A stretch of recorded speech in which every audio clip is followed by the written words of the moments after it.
Hello, beautiful souls, and welcome to your weekly energy update. We're looking at the week of December 11th through December 18th, and this week we do look at self-love, self-worth, and relationships. Now, we are moving toward the end of the influence of the eclipses, which ends around December 22nd. And, well, of course, we also have the Mercury retrograde pre-shadow starting on December 13th. So we're already going to start to feel the tide coming in, where it's not for our benefit, for the most of the energy that we're investing to launch new things and to kind of try to head outward into new things, but to kind of repair our nets, use the time for reflection during the Mercury retrograde. The pre-shadow, we start to feel everything, and then the retrograde will hit, and then we'll eventually get into the post-shadow again. But it's a good time to review old relationships, not start new ones, like brand new ones. We can always start relationships with people we already know, but not like starting something brand new, like someone that we haven't met before. Around relationships.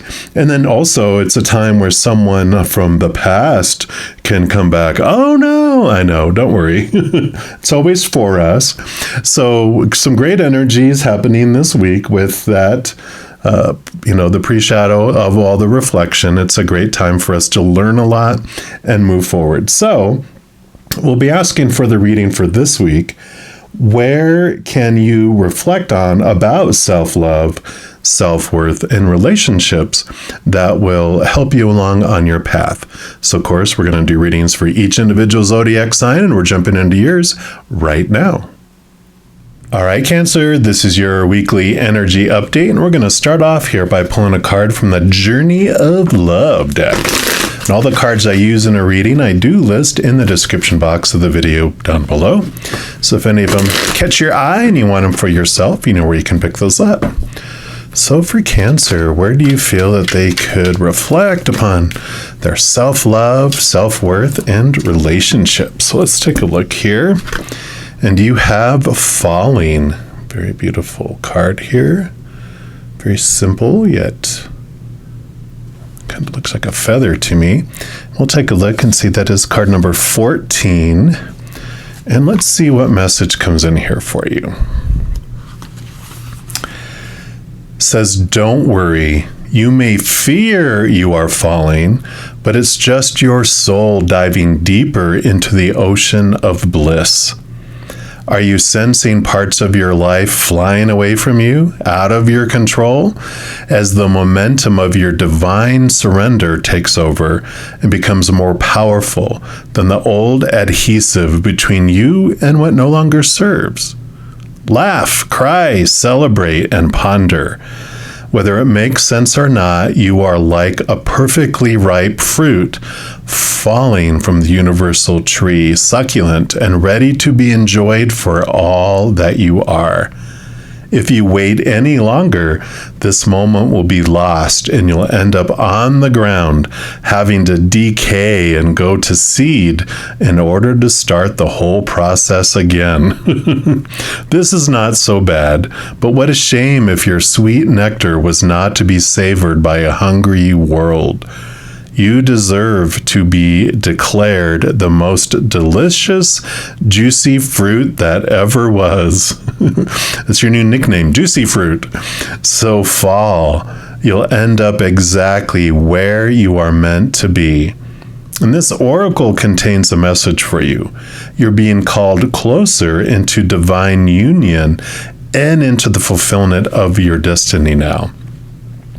It's safe for you to trust what is happening, so go with it. It might seem like you're being asked to take a leap of faith. It's the right timing for that. It's your time to give yourself in love without holding back anything of yourself. I like it. So it is. You are ripe and ready to share the love that you are with yourself and with the world. So I like it. We're also going to look at the Power of Surrender deck. and see what else they would like you to know. So what else for Cancer, please? Okay, that is the one right there. Let's see what we got. And you have surrender resentments. And that says, holding on to resentments only poisons you. Try to forgive others for their shortcomings and keep moving forward toward positive situations in your life. So don't be the poison juicy fruit. Don't be that poisoned apple that appears in so many fairy tales. Allow that resentment to go, because that allows you to express this beautiful being that you are. There were things that happened on purpose for a purpose to help prepare you for this harvest of who you are. And so understanding that everything that unfolded in your past, whatever storms came, whatever brought rain and those really blistering hot days, whatever it was, you know, those situations in your life, the weather that you weathered has brought you to this point. And so you can release that, knowing that it unfolded for you to help prepare you for this. We're also going to pull from the Naked Heart Tarot. See what else Creator and Spirit would like you to know, Cancer. All right. So what else for Cancer? All right. Anything else? And I do want this top one here. Okay, and obviously that one there. All right, but these go down here. And this one goes up here. What else, please? Okay.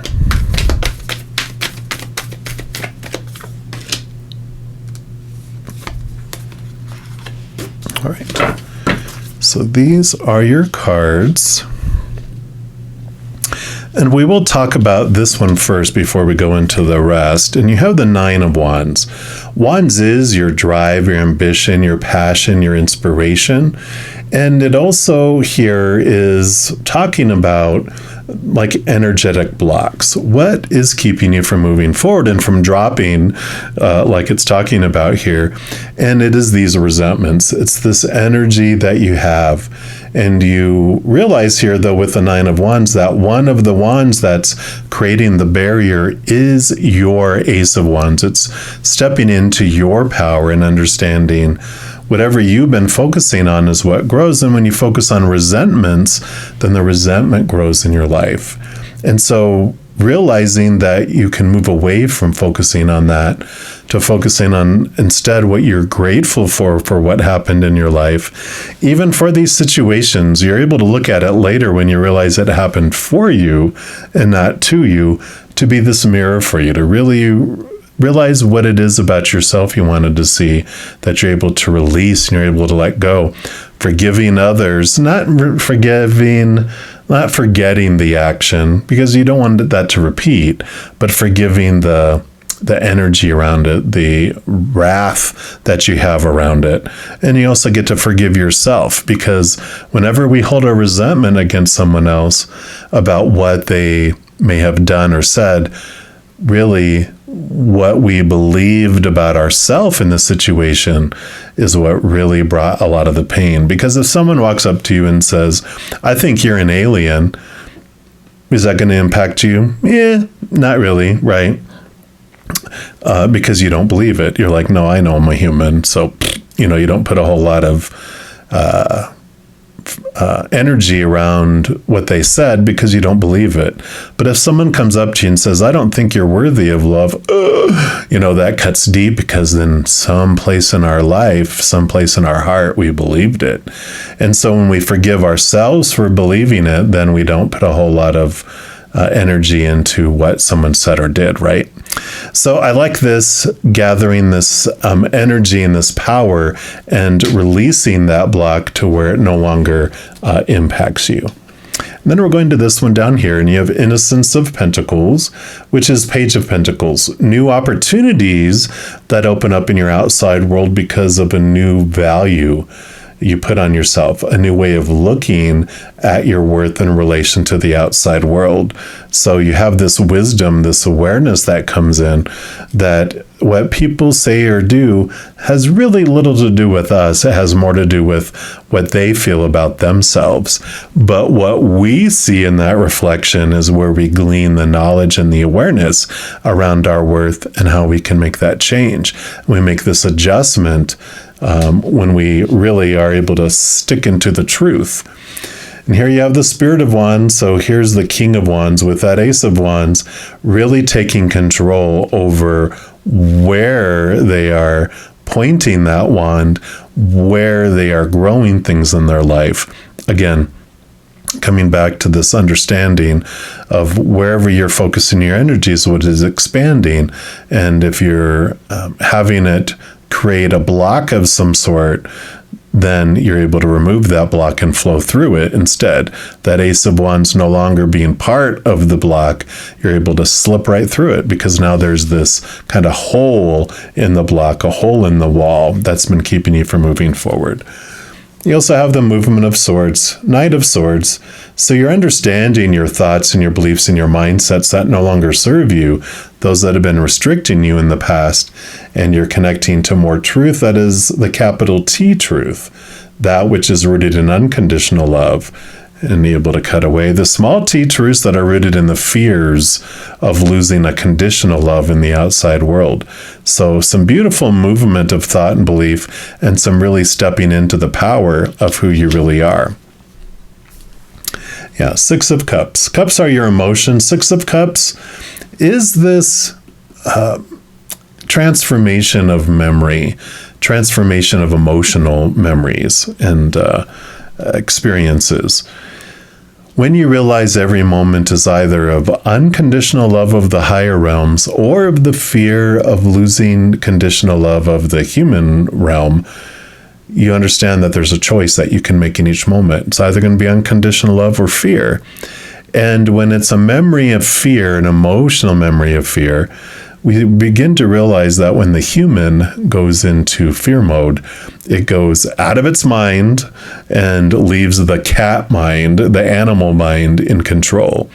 And what does an animal do? What does a cat do when it's scared? It hisses and attacks, or hisses and runs, or hisses and attacks and then runs. And so when you start to look at a situation, an old memory, and what you felt as you went through it, you start to see that the other person, because their little child self was feeling out of control or, afraid of something unsafe, then that's when it activates that fight or flight mode. And that's when our human mind gets knocked out of the picture, because our human doesn't want us to stand around thinking and get eaten. It wants us to react. It wants to become that cat and attack or run or both. And so you start to realize that someone's actions were not about you. They were in fear. They were acting out of their minds like a cat. And maybe we were as well. So we start to look at the situation differently as a cat fight. And we look at that other person differently because they were acting in their cat mind. And we start looking at ourselves differently too, because we don't take that personally as much as we did before. We also realize that maybe we were acting a little bit catty and out of our minds. So there's this transformation of emotions, which allows you to release resentments, which allows you to stand more within your divine self rather than your catty self. Yeah. And then you have the Four of Wands, stability of energy that comes into the picture here. So your energy stabilizes, becomes less up and down and all over the place out of fear, and it becomes very solid, joyful, has this celebration type of energy that comes in, which is more in alignment with our higher selves. Yeah. And then you have the High Priestess, so able to step away and really connect to the higher realms, go behind the veils and dive deep into the unconscious and the unknown. And because of this, it does transform things. It allows you this higher connection with the spiritual realm. And again, your divine self, like it was talking about here. You're able to be a being that is more rooted in unconditional love, which is that passion, which is that passion fruit, right? The fruity self it was talking about here, and that juicy fruit. And it allows it to be full of this just nectar of the gods, right? Instead of something that is sour and bitter and resentful. So I like it. Then your final card comes here from the Queen of the Moon Oracle. I'm just going to see what the final message is that Spirit and Creator have for you. All right. So what else do you have for Cancer, please? All right. What's your final message for Cancer? All right. There we go. And you got card number 38, which is abundance. Definitely fruitful, right? And yeah, I said it was card 38. So let's put that here. Let's see what message comes in here for you.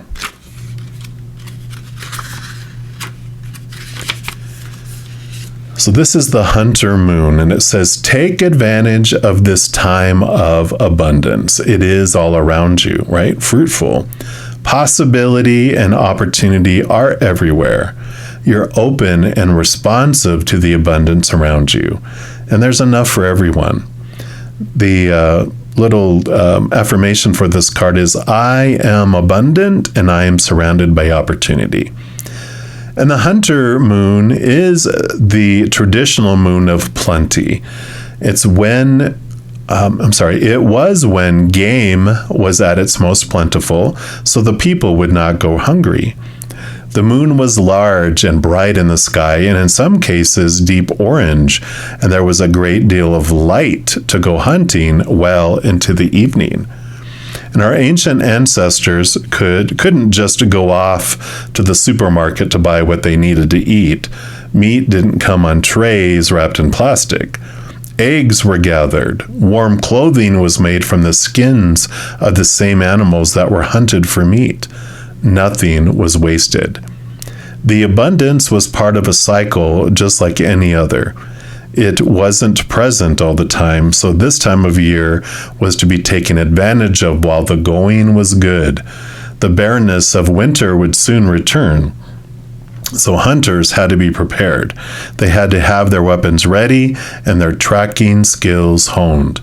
And as modern people, we are less used to these natural cycles of plenty and barrenness because most of us have stepped away from the growing food and the natural environment. However, these cycles are still there, even if we're not part of them consciously. And this moon normally rises in October in the northern hemisphere, and so was before the winter snows. Companion stone for this is citrine. So do love this. This is all about, really transforming, really seeing that you are at a time of harvest, a time of allowing yourself to be harvested in a way as that juicy fruit that is not full of bitterness. And so there is this transformation that happens here, this awareness that you are ready to have this change of belief about yourself and seeing how fruitful you are and what a delicious treat you really are for the earth. You have so much to share, and now is this time of harvest that's coming in. Not to be afraid to share your heart with the world, to share your heart with yourself, with that self-love and that self-worth, and then allowing you to share that. Again, this abundance, these new opportunities that come out into the world because you've taken this time to really understand who you really are and what you have to offer. So I love this transformation. You're removing the blocks you have in sharing yourself, and you're ready to take that leap as that fruit that falls from the tree and offers yourself in a beautiful, beautiful way to the world, offering this beautiful love you have in your heart with the world. So I love this, Cancer signs. Now, of course, you are a normal nurturer for the world, and so, but this is like offering yourself in a different type of way than you have in the past. So full of awareness of the love and the abundance that you truly have to offer. So that is what they have for you this week. And right then, your candle burnt out and you are ready to light a new candle for the world. So I like it. So that is what they have for you this week. If you'd like more messages of love from above and are enjoying this content, if you give this video a little thumbs up by clicking the like button, and then by clicking the subscribe button, you're given access to the notification bell. When you go in there, there's an option for all. If you select that, then you will be notified of any new videos that come out on this channel. Plus, you'll also be notified when I go live to provide free readings on YouTube. Doing those things also helps spread the Zen love, and it does help the channel grow in significant ways. So if you like or share one of my videos, subscribe to my channel, comment on any of the videos. Doing those things makes the YouTube algorithm so happy, wants to automatically share the videos of this channel with other people as well. So if you feel inspired to do any of that, please know I'm ever so grateful. And the readings that I do here publicly are, of course, general readings. And if you're looking for even more specific information and answers for your specific life, I do offer personal readings. And all that information is listed in the description box at the video below. So, lovely people, as you go throughout this weekly adventure, please know that every second of every day of your life that you are unconditionally loved by the Mother and Father of all things. And of course, I love you too. Have an amazing week. We'll be talking soon. But in the meantime, you hang in there and you take care.